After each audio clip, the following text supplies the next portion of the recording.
اعوذ باللہ من الشیطان الرجیم بسم اللہ الرحمن الرحیم الحمدللہ رب العالمین الصلاۃ والسلام علی محمد وآلہ الطیبین الطاہرین المعصومین۔ واجب الاحترام ناظرین کرام، آج کا عنوان سخن ہے امام علی رضا علیہ الصلاۃ والسلام کو مامون الرشید نے اپنا ولی عہد کیوں بنایا؟ کیا مامون الرشید امام سے محبت کرتا تھا؟ کیا وہ اس بات کا قائل تھا کہ آل محمد کو حکومت و سلطنت دی جائے؟ پس پردہ کچھ اور حقائق و عوامل موجود تھے۔ ہارون الرشید کے دو مشہور بیٹے امین رشید اور مامون الرشید۔ امین ملکہ زبیدہ کا بیٹا تھا۔ امین کی ماں عرب تھی، منصور دوانکی کی پوتی تھی زبیدہ جو امین کی ماں تھی۔ عرب ماں کا بیٹا تھا۔ سارے عرب سردار اس سے محبت کرتے تھے کیونکہ اس کی ماں عرب تھی۔ اس کے برعکس مامون کی ماں عجم تھی اور عرب سردار اسے حکومت کے لیے زیادہ موزوں قرار نہیں دیا کرتے تھے۔ ہارون الرشید نے اپنی زندگی میں ہی اپنی سلطنت کو دو حصوں میں تقسیم کیا۔ عرب نشین علاقے جیسے حجاز، عراق، شام، یمن یہ امین الرشید کے حوالے کیے جس کی ماں عرب تھی، اور عجم نشین علاقے جیسے ایران، ترکستان، خراسان وغیرہ مامون الرشید کے حوالے کیے جس کی ماں بھی عجم تھی۔ دونوں بھائی باپ کی زندگی میں تو خاموش رہے، لیکن جیسے ہی ہارون الرشید اپنے انجام کو پہنچا، امین نے اعلان کیا کہ مامون کا تعلق اس سلطنت سے نہیں ہے بلکہ میں ہی پوری سلطنت کا اکیلا حاکم ہوں۔ 4 سال کچھ مہینے تک دونوں بھائیوں کے درمیان جنگ چلتی رہی۔ بالآخر مامون الرشید نے اپنے بھائی امین الرشید کو قتل کیا۔ عرب حصوں کا بھی مطلق العنان حکمران بن گیا۔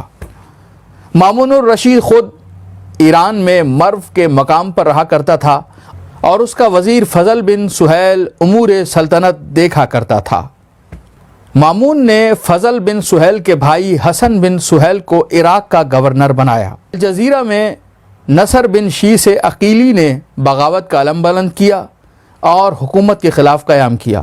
عقیلی کو دیکھ کر کئی قبائل نے علم بغاوت بلند کیا۔ کوفے میں بھی علویوں نے مولائے کائنات کے چاہنے والوں نے علم بغاوت بلند کیا اور مامون کی حکومت کا انکار کر دیا۔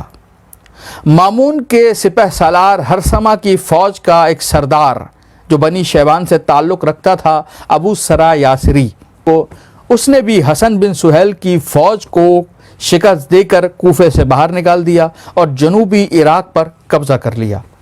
علوی حضرات ابو سرایا کی مدد سے عراق کے چاروں اطراف پھیل گئے اور بصرہ، واسط، مدائن اور عراق کے کئی شہروں پر قبضہ کر لیا۔ وزیر مامون فضل بن سہیل نے اپنے سپہ سالار ہرثمہ کو ابو سرایا کی سرکوبی کے لیے بھیجا۔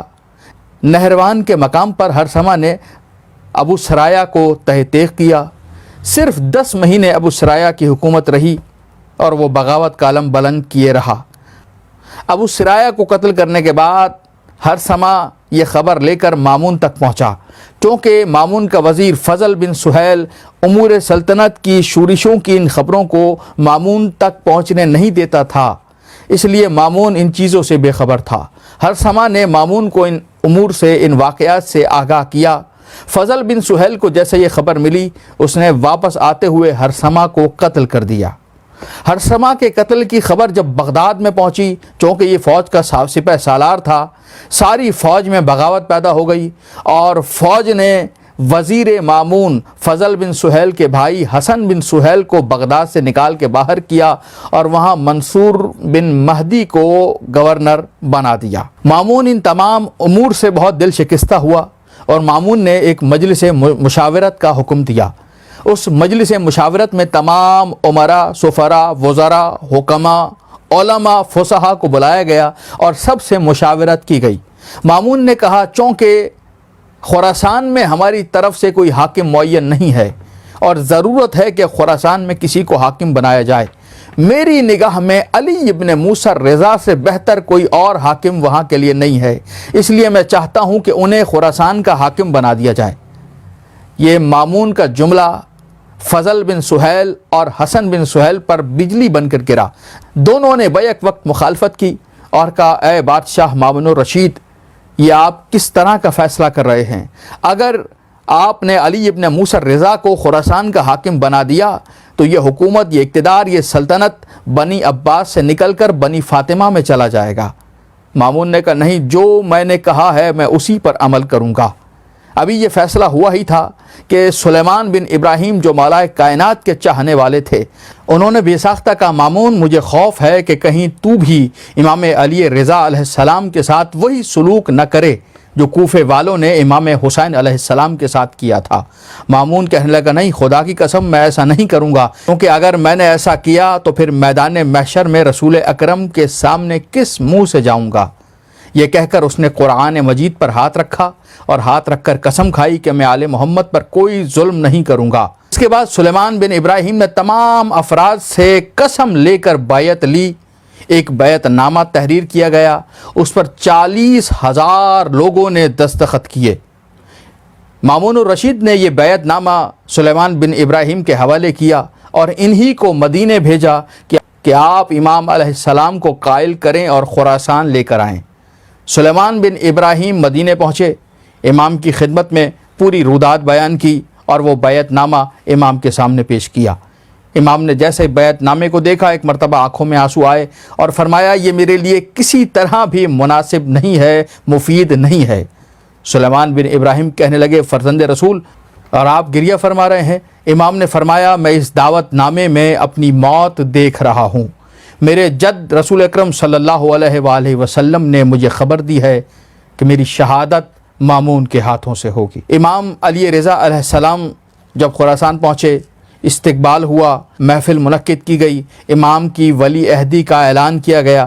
اس کے بعد مامون اکثر امام علی رضا علیہ السلام سے علمی مناظرے، مباحثے، مکالمے منعقد کروایا کرتا تھا۔ علماء آتے تھے اور امام سے بحث کرتے تھے، مباحثے مناظرے کرتے تھے اور ہمیشہ شکست کھاتے تھے۔ مامون کا مقصد یہ تھا کہ اس کامیابی کو دیکھ کر علوی خوش رہیں اور خاموش رہیں، علم بغاوت بلند نہ کریں۔ وہ دیکھیں کہ ہمارے امام کی اتنی عزت ہو رہی ہے، اس لیے ساکت رہیں۔ ایک دوسرا یہ کہ عباسیوں پر یہ رعب طاری ہو جائے کہ اتنی بڑی علمی شخصیت ہے، اب ہم اس کا کیسے انکار کریں۔ عباسی بھی ان کی ولی عہدی پر راضی رہیں، اور جب ان پر راضی رہیں گے تو وہ مجھ پر بھی راضی رہیں، اس طرح میری حکومت مستحکم رہے۔ اور تیسری چیز کہ جو مامون کے ذہن میں چل رہا تھا کہ میں امام کو راستے سے ہٹا دوں گا، پہلے انہیں اتنی عزت دے دوں کہ لوگوں کے دل میں یہ خیال آ جائے کہ میں امام سے اتنی محبت، اتنی عزت اور اتنی تکریم کیا کرتا ہوں، تو جب میں انہیں قتل کرواؤں گا تو کسی صورت بھی اس قتل کا شبہ مجھ پر نہیں کیا جا سکے گا۔